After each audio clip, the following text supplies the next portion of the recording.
You're like, it ain't your show. Okay.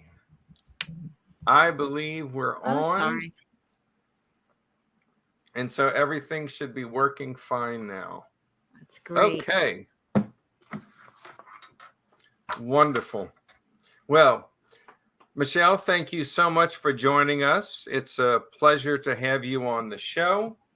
And I'm just going to read a little bit something about what exactly an art therapist, art therapy is. Mm-hmm. And then we'll get right on to you telling us what it really is.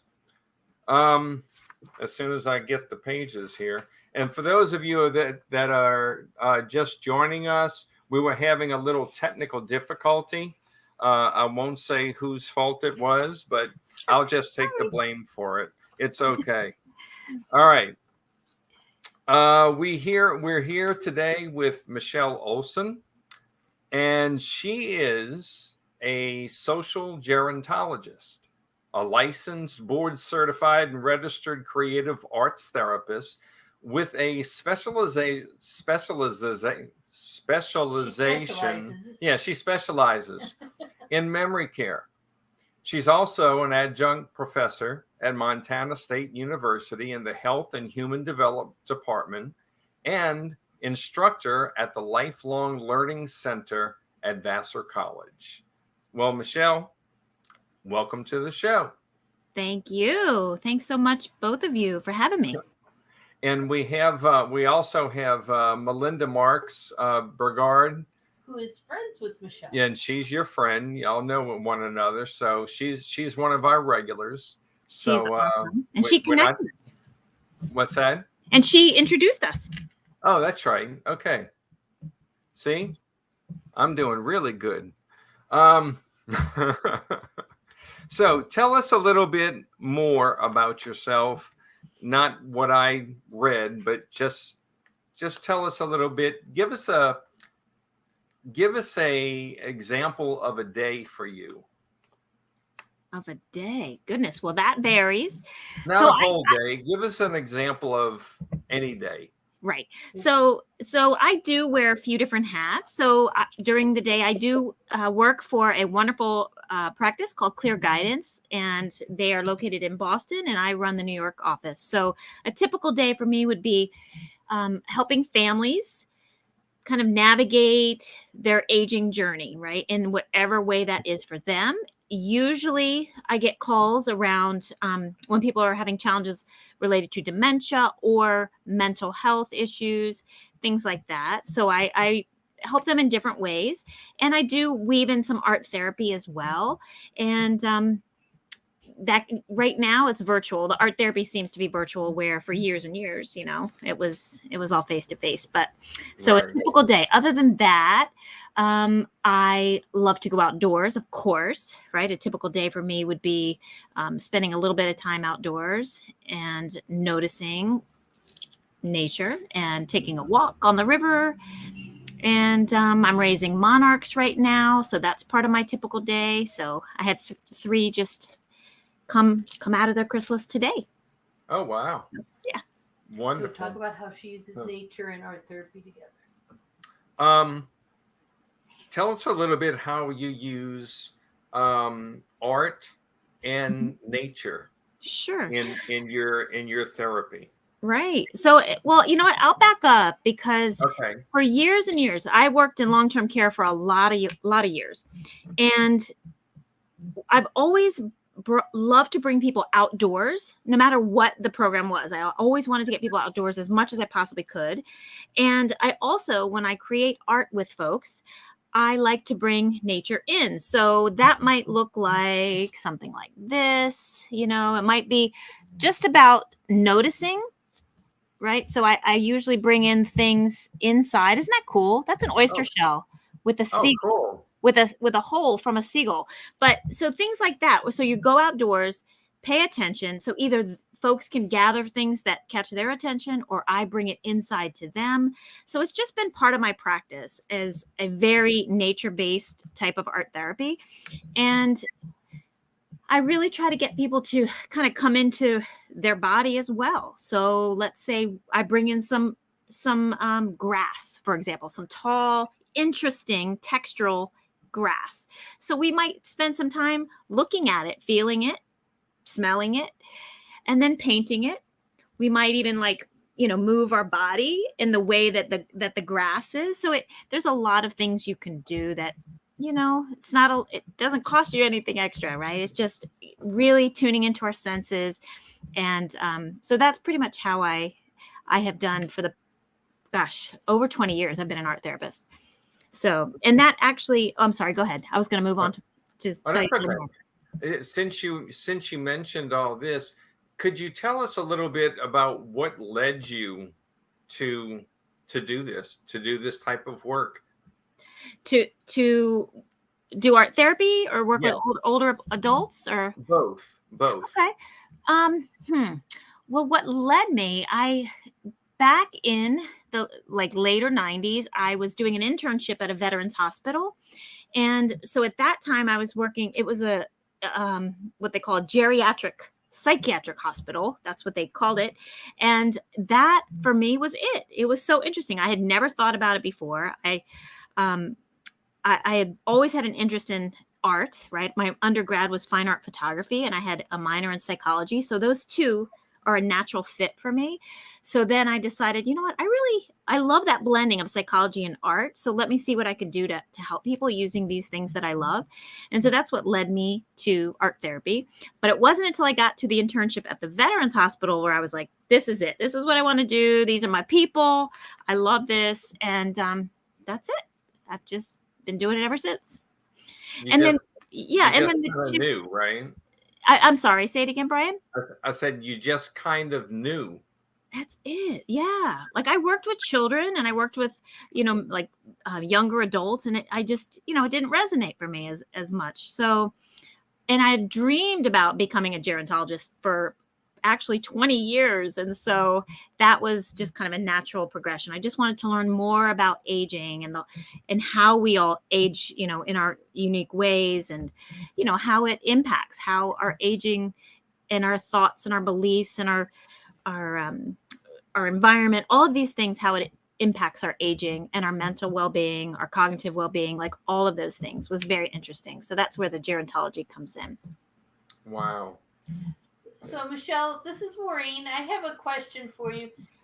Do I remember, knowing that sometimes I make things up in my head, do I remember that you have had a group where you brought persons living with dementia as well as other folks out into nature and worked with them in a therapeutic manner? Absolutely. Yes. So I have been doing that in my work throughout the years, trying to get people outdoors into the natural world. And so recently during the pandemic, I started a not-for-profit for that very reason. So thank you for asking, Maureen. So yes, so the not-for-profit is called Evergreen Minds. And it really started because I noticed in these long-term care homes that people were not able to access nature on a daily basis, if at all, to be honest, right? And so particularly now when we're talking about people living with dementia, they're usually locked up, right, in a separate area or unit, which is not a kind or nice word. So they're locked up behind doors with no access to the outdoor space. So it depends on staff having the time and the resources to get folks outside. And that really bothered me, right? Because I was a part of this system and it always bothered me. So that is what really prompted me to start Evergreen Minds, because I really would love to see all people getting outdoors. And now we've seen during COVID, people are coming out of the woodworks to go camping and hiking, right? Kayaking, all these things. And because they're tired of the screens. Yeah. But this is something that people living in these communities have kind of been stuck for years, right? And so it just makes perfect sense that we want to connect people with the natural world. I mean, there's just so many health benefits to being in natural space. And I just feel like it should be an option, right? If you want to walk outside and get some sunshine or feel the raindrops, why not? Why can't you? Or the snow for that matter, right? Yeah. Anyway, so it is a great passion of mine. We call snow here, being it's in Florida, we say that we have a lot of southern snow, otherwise known as sand. Oh, so but that's nice too. You can make a sand angel. I've done that. Do you ever do that, Brian? Tell Michelle where we're going in October. Oh, and ask what we might be able to do when we're at the Grand Canyon. Okay. Oh. We're going to. You already told her just now. Going. We're going to the Grand Canyon in October. Oh, that's awesome. Very excited. I've never been before. Maureen has, but when we go there, I'm not going to just be looking at the beauty of all that there is there. What kind of things do you think I would be able to do while there? Ooh, good question. Therapeutic like. Well, first of all, I have never been there, so I am so happy that you two get to go and experience the Grand Canyon. And I think, knowing you, because I know you love photography, so that there's many things you can do no matter where you are. I mean, you could go in a parking lot and have some sensory experiences, right? Because it's just about noticing and paying attention. So the Grand Canyon, obviously, you look out, this is a massive place that it must be, so inspiring and so awe-inspiring. But what about if while you're walking, you're not only noticing the big picture, but you're noticing the little pictures as well, right? Like as you're walking, how does that feel? How does that crunch under your feet? How is that different from walking on the sand in Florida? Or how does it, how does your body feel? What's the temperature?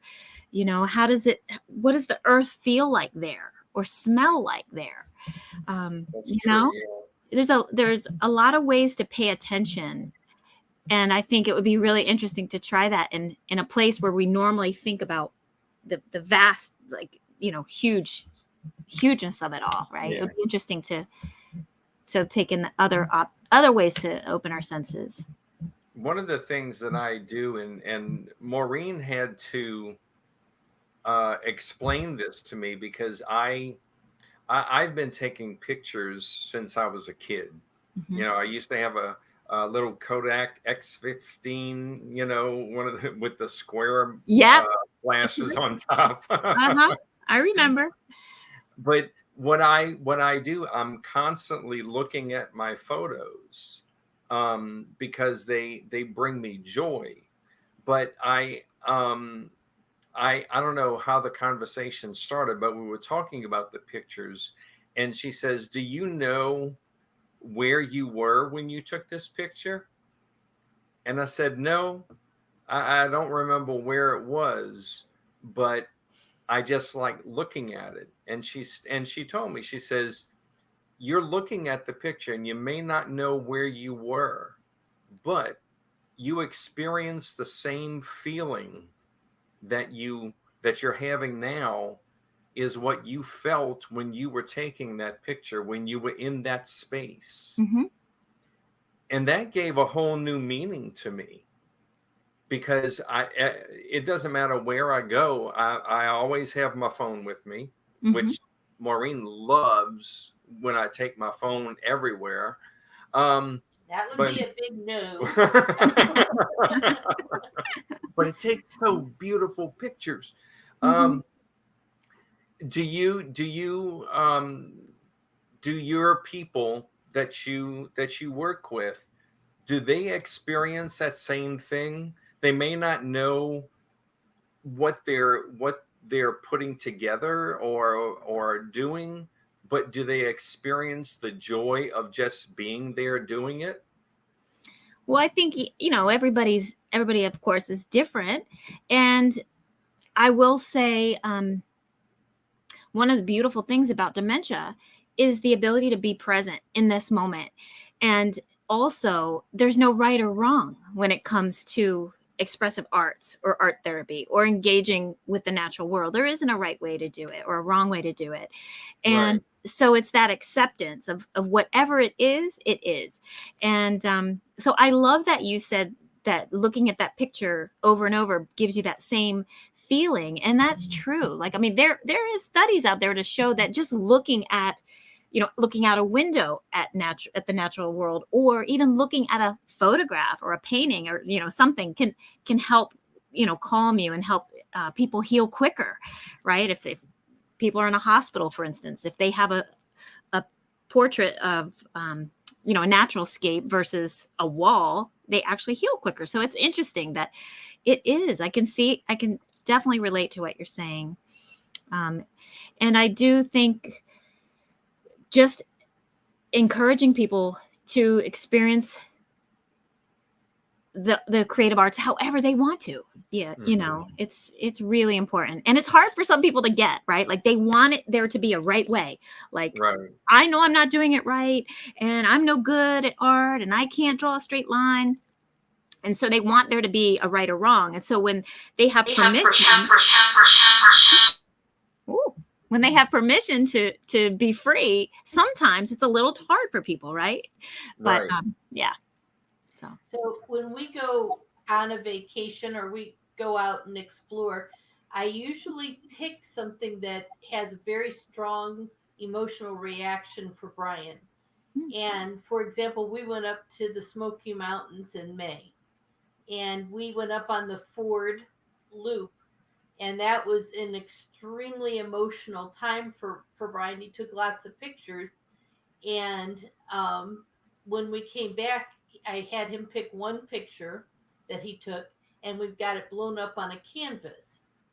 And so I say all of this because I find the way to get Brian to remember things is to attach a very strong emotion to the memory. And I try to do that when we're out and in nature, or when we're out doing something, we'll try to attach a very strong emotion.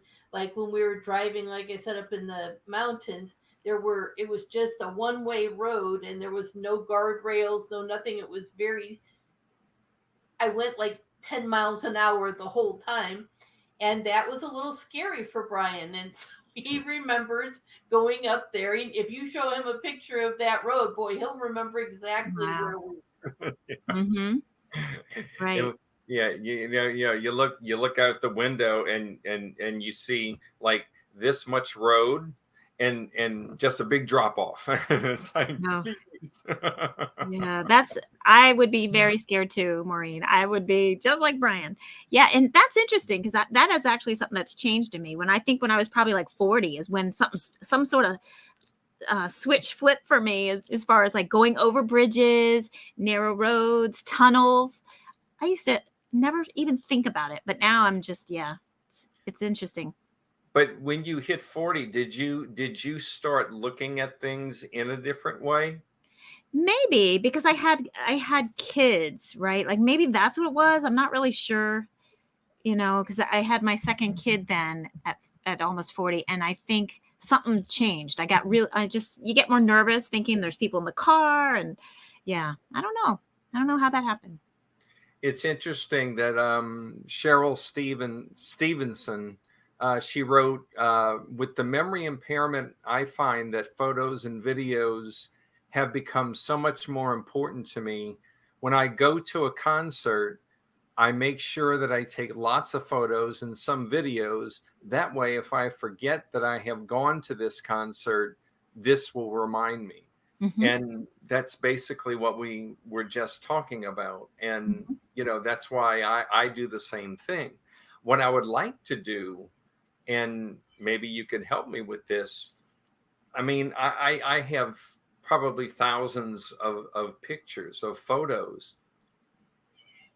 Can I take those and like add more color, like painting on a picture? Oh, I love that. Oh, yes, absolutely. So mixing different medias together is great fun. So very often, in fact, Oh, you know what? I wish I was prepared. I have a bunch of stuff I could have shown you, examples I Oh, could it's show you. okay. But It's okay. yeah, so you can cut, let's say you have lots of pictures of the same kind of a scene, Yeah. right? And you don't need them all. Okay. But you want to use them for something. So you can cut them, right? Cut the pieces out. Like maybe if it's the mountain range, you can cut out the mountain and then glue it onto a different background that maybe you got from a magazine, and then kind of put different words or images together. So combining different things, photographs, magazines. Yes, you can paint on top of photos too. Yeah, there's so many things. And again, there's nothing that you can do wrong. That's what's so awesome, is nobody can boss your art. Right. I got that from my son when he was little. He said, no one can boss my art. And I love it. I use that now because it's true. But that's Smart one kid. thing. Yeah. Or you know what else you could do too? You can cut your images into strips and then kind of create a kind of an interesting collage that way. You can weave them. You can weave them, or you could put like one taller and one smaller, and things like that. Are there easy? I respect that no one is an art therapist unless they are trained. But are there some easy therapeutic art projects that people can do, care partners can do with their loved ones living with dementia at home? Oh, definitely. Absolutely. And thank you for saying that. Because in art therapy really is about that relationship between the therapist and the client, and working through whatever it is that needs to be, the goal. But therapeutically, there are so many things people can do at home. One being collage. I have found that care partners love working together on with collage, because it's something everybody could do. It's not intimidating, right? Because some people, you give them a paintbrush and they're like, whoa, I'm not, not comfortable. But collage, anyone can do. Also, what I find is a lot of fun is painting to music. Melinda, I know she loves this too. Putting different genres of music on, and how does that change the color that you choose, or how does that change the motion of your arm and your hand? So that's something people can do together and have fun with it. It might even inspire a little dancing or singing too. And what else? Obviously, I am a big proponent of getting people outdoors together.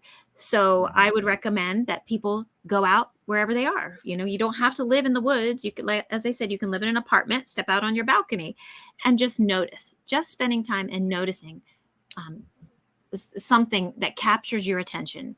And if you're able to, you can maybe bring that little piece in. This is actually from the beach, from my Cape Cod trip a couple weeks ago. Isn't that cool? A little piece of it's a slipper shell with the barnacles on it.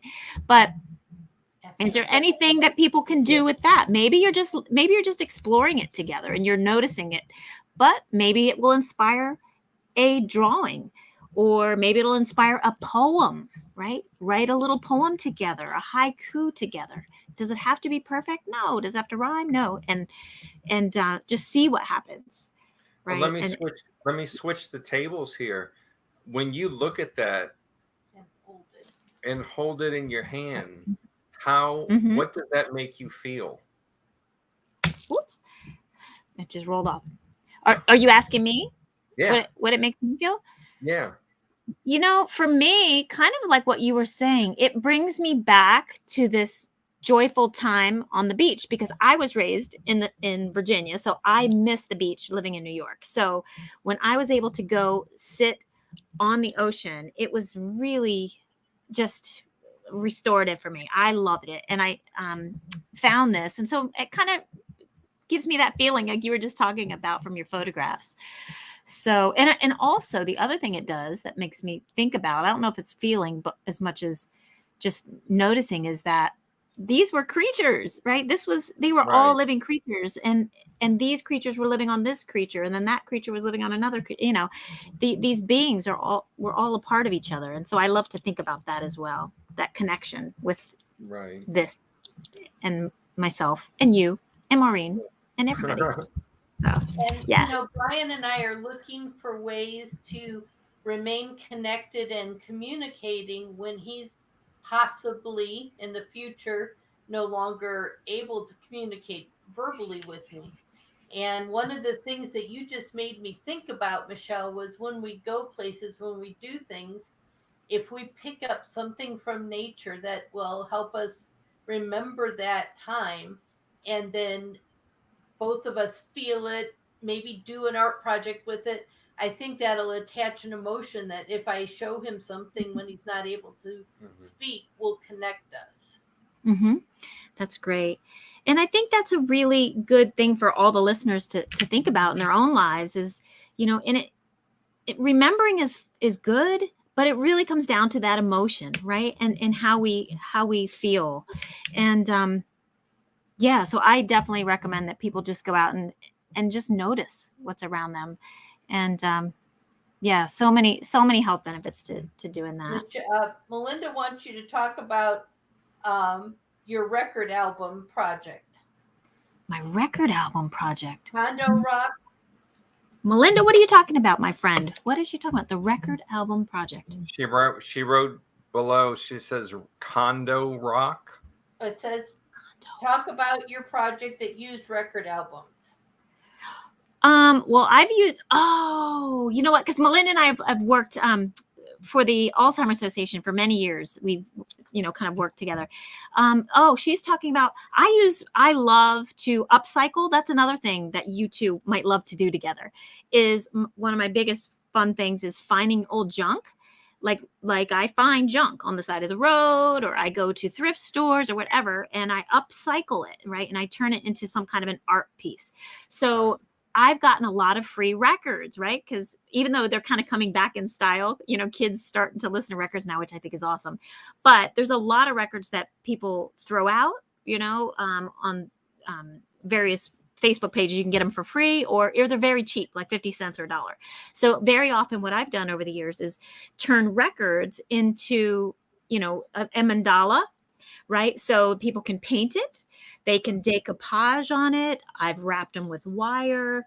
I've melted them in the oven. I think, do I have one? Yeah, I have. This room is so crazy, y'all. You should see all the stuff I have in here. But you can melt them you can paint them and then melt them in the oven, and they take on a really organic kind of fun shape, because you don't know what you're going to get, right? Because it does what it does. So that's just, I think, what Melinda's talking about is. Yep, that's what she said.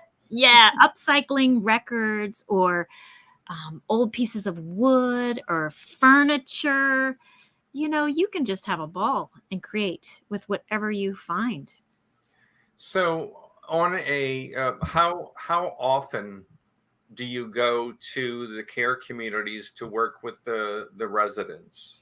Well, not very often anymore. Oh, because of COVID. Yeah, because of COVID, which it was sad that I wasn't able. I think March 10th of last year was the last time I went in. And so just this, yeah, it was really hard to stop going into all these different communities. And so last month I was able to go into one of those communities that I've worked in for years. And it was so beautiful. I went in through Evergreen Minds. So we kind of did an outdoor sensory experience. We did a little painting together, and a lot of noticing, feeling through our senses. And it was so good to be back, but it's not easy, right? Because a lot of places still, they don't want people coming in, especially for extended periods of time like that. And you can't see facial expressions because they're wearing a mask, and it's hard. I'm not saying so don't wear a mask. No, we still wear a mask everywhere we go. But yeah, it's a little bit different, I suspect.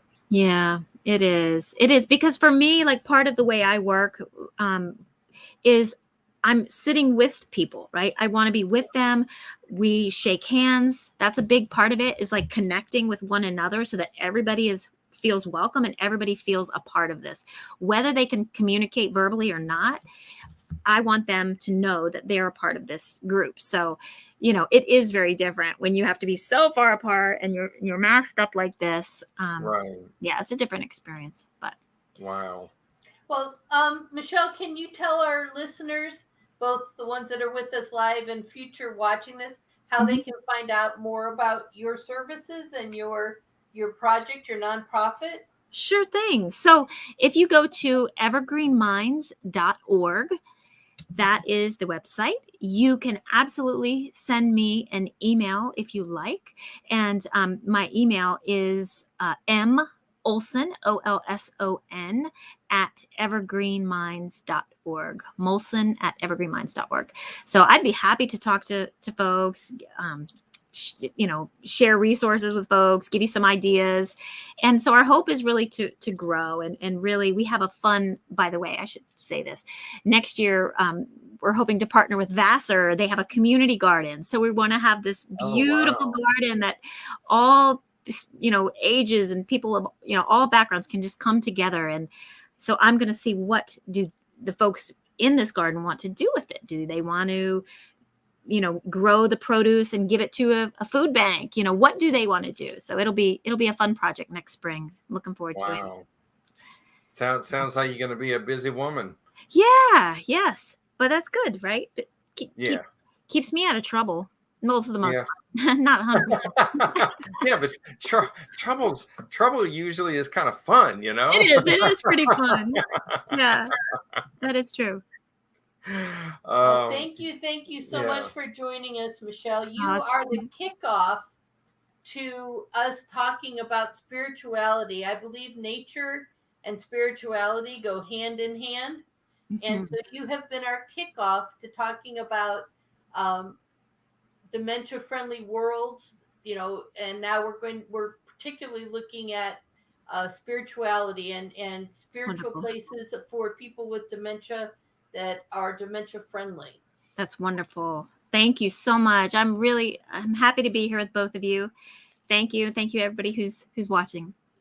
Well, thank you for joining us. This has been very educational for me, enlightening.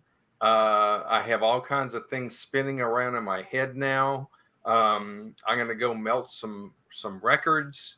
And but that stinks, though. It's very toxic. It does kind of smell. So open the windows. I'll be calling 911 and letting them know that.